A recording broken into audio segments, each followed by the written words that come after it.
nggak sih kamu ngerasa kayaknya butuh banget perubahan besar dalam hidup, tapi bingung mau mulai dari mana?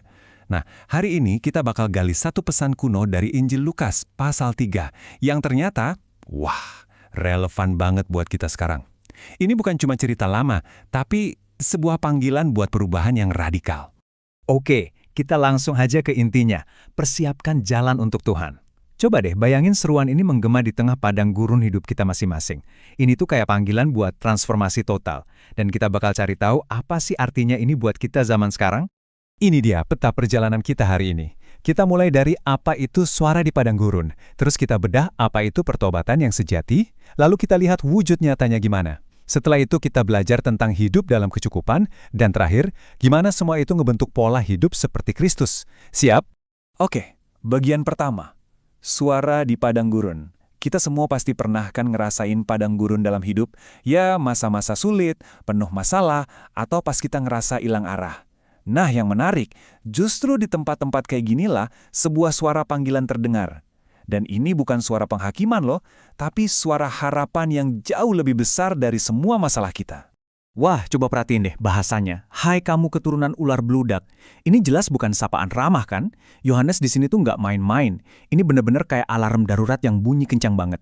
Sebuah panggilan buat kita bangun. Sekarang juga, karena ada konsekuensi nyata yang menanti. Peringatan super keras tadi ngebawa kita ke satu konsep kunci, pertobatan. Tapi apa sih sebenarnya artinya? Yuk kita kupas bareng-bareng, karena ini jauh lebih dalam daripada sekedar bilang, ya maaf ya. Nah, ini dia poin krusialnya. Kata bertobat itu asalnya dari kata Yunani metanoia, artinya perubahan pikiran, dan kata Ibrani shuv, yang artinya berbalik arah. Jadi, ini bukan cuma perasaan nyesal sesaat. Ini tuh perubahan hidup 180 derajat, yang melibatkan hati, pikiran, dan yang paling penting, tindakan kita sehari-hari. Jadi, pertobatan itu bukan sulap ya, simsalabim, langsung berubah. Nggak gitu. Ini tuh sebuah proses yang nyata dan disengaja. Semuanya mulai dari kesadaran. Momen klik, pas kita sadar ada yang salah, terus diikuti penyesalan, pengakuan, dan niat tulus buat berubah. Puncaknya, jadi perbaikan diri, di mana kita aktif benerin kerusakan yang ada. Ini tuh sebuah perjalanan, bukan tujuan sesaat. Oke, teorinya udah cukup. Sekarang kita masuk ke bagian yang paling penting, yaitu prakteknya. Orang-orang yang dengerin Yohanes waktu itu punya satu pertanyaan krusial. Pertanyaan yang sama yang mungkin ada di kepala kita juga hari ini. Pertanyaan mereka tuh to the point banget. Oke, terus sekarang kita harus ngapain? Ini bukan pertanyaan teologis yang ribet. Mereka cuma butuh panduan praktis. Gimana sih wujudnya perubahan 180 derajat itu dalam hidup sehari-hari? Dan jawaban Yohanes buat orang banyak tuh bener-bener membumi. Pertobatan tuh kelihatannya kayak gimana? Ya kayak berbagi. Punya 2 baju, kasih 1. Punya makanan lebih, bagikan. Ini soal kemurahan hati yang radikal. Bukan soal ritual yang rumit, tapi soal tindakan nyata dan peduli sama sesama. Selanjutnya, giliran para pemungut cukai. Kita tahu lah ya, kelompok ini tuh terkenal korup dan suka morotin orang lain. Jadi, buah pertobatan yang harus mereka hasilkan tuh kayak apa ya? Dengerin deh betapa spesifiknya jawaban ini. Buat pemungut cukai, pertobatan itu artinya integritas finansial. Jangan nagih lebih.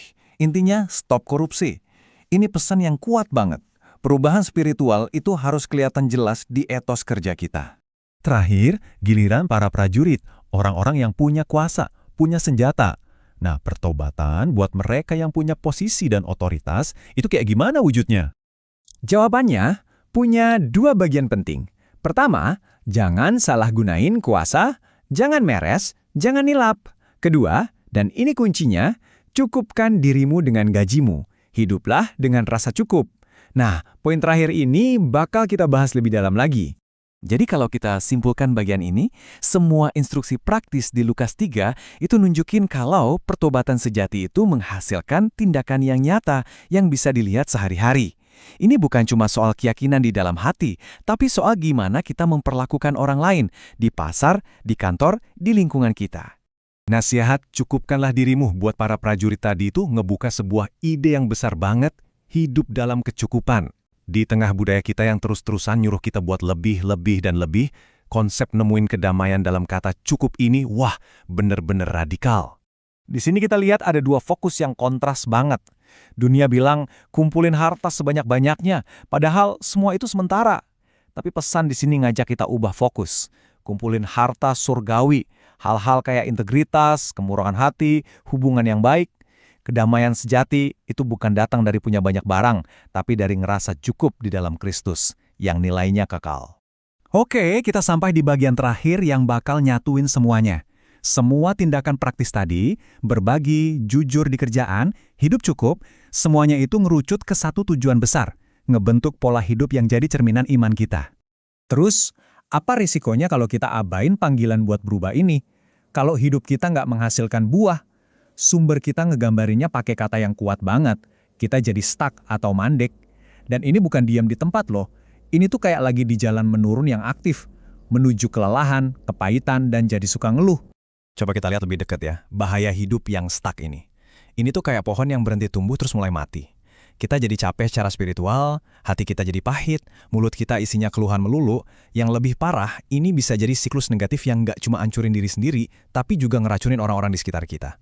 Panggilannya di sini adalah buat berani mangkas cabang-cabang mati dalam hidup kita.